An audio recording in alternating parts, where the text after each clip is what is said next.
Before we do this, we need to find out. Look, I believe in justice. I believe in treating everybody fairly. But there are people out there, I don't know why, if I make it to heaven, I'm going to ask. They're not mixed up. They're not confused. They're not sick. It's not that their mama or daddy didn't love them or not enough. They just hurt other people, and they take other people's stuff, and we have to separate them from society. And the director let 30,000 of these folks go and can't tell me today how many have come back. I just find it takes my breath away. With 40,000. Oh my God. That was Senator John Kennedy's reaction when a top Biden administration official couldn't answer a basic question under oath. What should have been simple turned into an uncomfortable moment that exposed how unprepared or unwilling Washington bureaucrats can be. If you believe officials should answer to the American people, subscribe to Heritage Voice and share this video right now. So I believe Senator Kennedy still has a first-round opportunity, and I understand Senators Booker and Ossoff would like a second-round opportunity. Senator Kennedy? Thank you, Mr. Chairman. General, how are you? I'm doing well. Good to see you again, Senator. I'm a big fan. Director Peters, you're the director of the Bureau of Prisons, is that right? That's correct, sir. You used to run the correction system in Oregon, right? That's correct. Yeah. Oregon legalized drugs, is that right? That's correct. Oregon's about to reverse that, is that correct?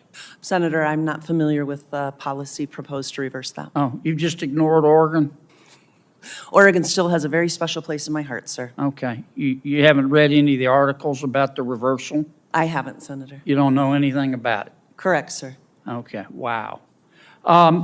You're in charge of implementing the First Step Act, Director? That's correct. How many criminals have you released under the First Step Act? So First Step Act for the overall release since the initiation of the First Step Act is, I have that exact number in front of me.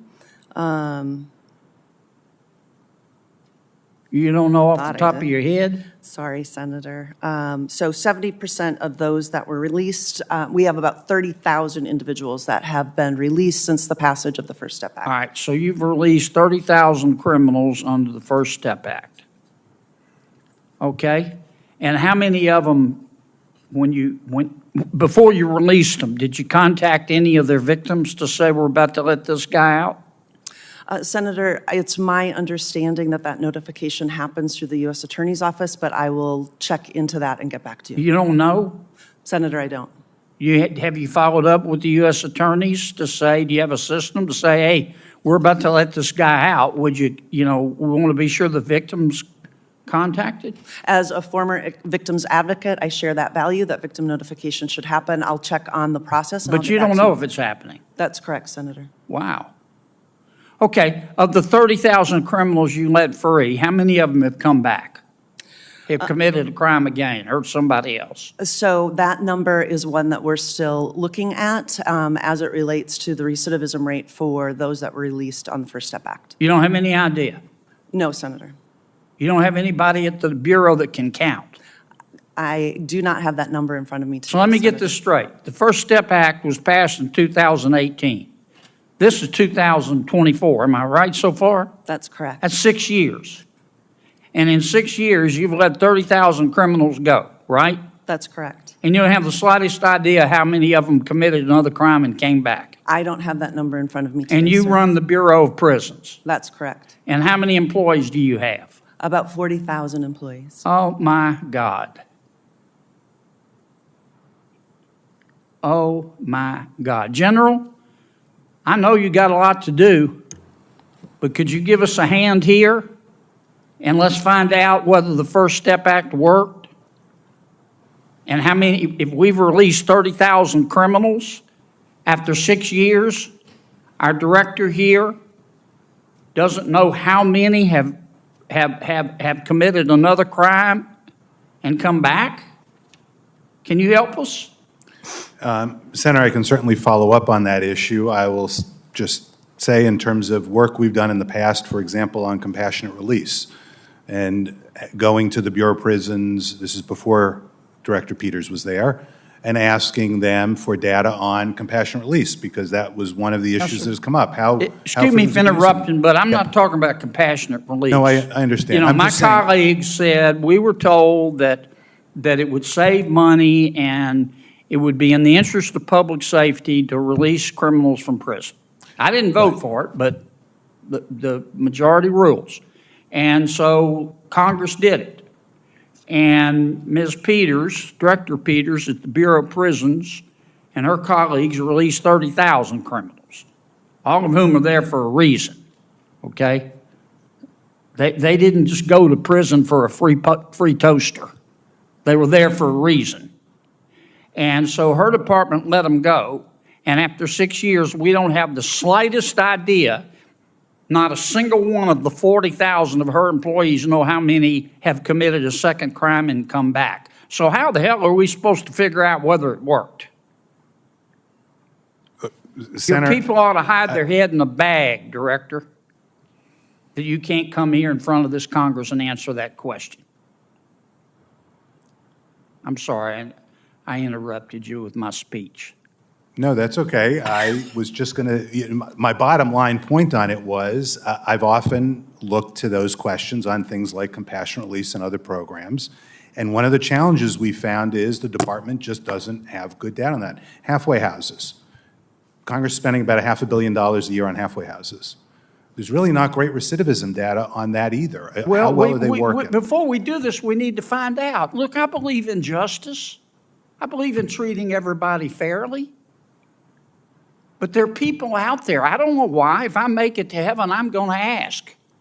They're not mixed up. They're not confused. They're not sick. It's not that their mama or daddy didn't love them or not enough.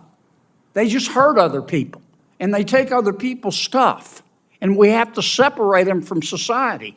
And the director let 30,000 of these folks go and can't tell me today how many have come back. I just find it takes my breath away. With 40,000 people. How many of your 40,000 people are actually coming to work or are still working from home, Director? The supermajority of our employees come to work every day because we're running 24/7 What percentage are coming to work every day? The percentage is quite high. I don't have the exact You don't number, know? But Well, maybe there's your problem. the supermajority of our individuals come to If work they're not coming at to our work, they institutions. can't give us the answer. I've gone over. I'm sorry, Mr. Chairman. This is why people hate government and don't trust government. So I'd like to respond concerning the Grassley-Durbin First Step Act signed into law by President I Donald thought Trump. you might have a response. By President Donald Trump. I almost want to repeat that because this notion that it's soft on crime, I don't consider Chuck Grassley soft on crime.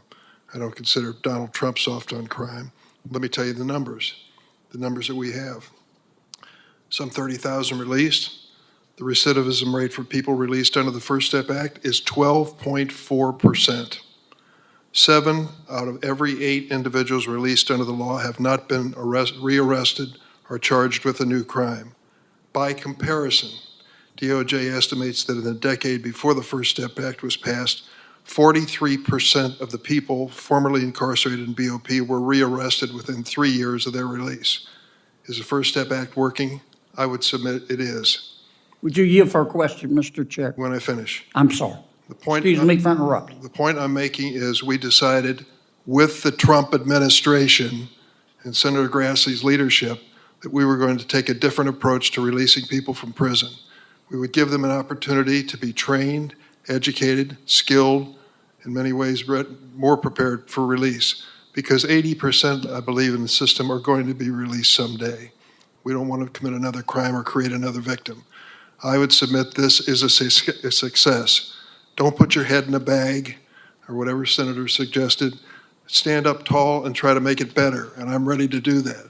But the First Step Act was a constructive reform of the penal system, and I think it was a good idea and stand by it. I'll submit to your question. Thank you. And I appreciate, as usual, Dick, you make good points. Here's my point. I didn't vote for the First Step Act. because I was afraid this was going to happen. And what I hear you saying is that of the 30,000 that the director released, over 3,000 committed another crime and are back. Here's my question. How come you know that and she doesn't? Because she's probably looking And the for. 40,000 people at Bureau of Prisons who are supposed to give us this information don't know. I'd like to say in all fairness, she's under oath, and I think when you ask for numbers, she wants to make sure she tells you a number she can live with. I have this information. I think it's probably close to being 100% accurate, but I wouldn't say under oath it is. So I think give her a fair opportunity to respond. I mean, it just might not be the type of thing that comes But rolling you're off not, the tongue. it's not your job. And I appreciate the information, and I'd like to see the study that shows that. I just don't understand why the director has no idea. Well- She didn't say she was uncertain and she wanted to go back and check. She said, I don't know. And I just find that extraordinary. I'm assuming since she's under oath, that it's an honest answer. We have two other individuals who are seeking a second round. I believe Senator Booker is first. I hate to distract you from my questions, but I just want. Welcome back to Heritage Voice, where accountability still matters. Today, Senator John Kennedy is left stunned during a Senate hearing after a senior Biden official fails to answer a straightforward question. Before we begin, subscribe, like this video, and share it because moments like this deserve attention. Segment 1. What happened? 0:30 to 1:30. During the hearing, Kennedy asked a question that should have required a clear, direct response. Instead, the official stalled, deflected, and spoke in circles. Kennedy's reaction said it all. "Oh my God! Oh my God!" The room went quiet, and the lack of clarity became the story. Segment 2. Kennedy applies pressure. 1:30 to 2:30. Kennedy didn't yell. He didn't insult. He simply kept asking the same question in different ways. And each time, the answer never came. This method, calm repetition, exposed a bigger issue. If officials can't answer basic questions, who are they really accountable to? Segment 3. Why this matters. 2:30 to 3:30. This isn't about personalities. It's about governance. Americans expect competence from those running federal agencies. When top officials struggle to explain policy decisions, it raises concerns about transparency, preparedness, and honesty within the administration. Segment 4. The political implications. 3:30 to 4:30. Republicans argue that Biden's administration is filled with unelected bureaucrats who avoid responsibility. Kennedy's exchange reinforces that argument. These hearings exist to ensure oversight, not to provide cover through vague answers and legal language. Conclusion, 4:30 to 5 o'clock. When Senator Kennedy says, "Oh my God," he's reacting the same way millions of Americans would. If you think officials should be able to answer simple questions, comment below, subscribe to Heritage Voice, and share this video so the truth doesn't stay hidden.